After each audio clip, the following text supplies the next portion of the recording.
আজকের রেসিপি লাউ পাতা দিয়ে লোটে মাছের পাতুরি। লোটে মাছগুলো পরিষ্কার করে ধুয়ে নুন হলুদ মাখিয়ে রেখে দিয়েছিলাম। এদিকে নিয়েছি পেঁয়াজ কুচি, টমেটো কুচি, আদা রসুন বাটা আর লাউ পাতা।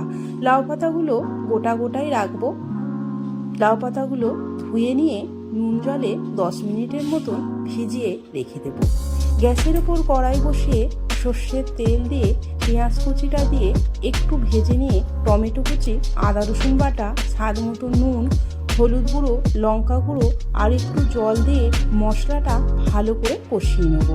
দেখুন বন্ধুরা, মশলা থেকে তেল ছেড়ে দিয়েছে আর মশলাটা ভালোভাবে কষানো হয়ে গেছে। এবার এই মশলাটা একটু ঠান্ডা করে নেব। এদিকে লোটে মাছের মধ্যে ধনেপাতা কুচি, কষানো মশলাটা ও 3 চামচের মতন সর্ষের তেল, লেবুর রস 1 চামচ, কাঁচা লঙ্কা চেরা 2টি এবার ভালো করে মশলার সাথে লোটে মাছগুলো মাখিয়ে 10 মিনিটের মতন রেখে দেব।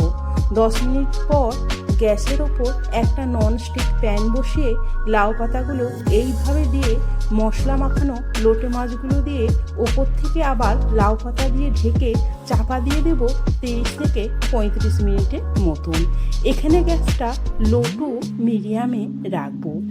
35 মিনিট পর চাপা খুলে দেখে নেব। দেখুন বন্ধুরা, কত সুন্দর হয়েছে। এবার একটা প্লেটে এই লোটে মাছের পাতুরিটা পরিবেশন করে দেবো।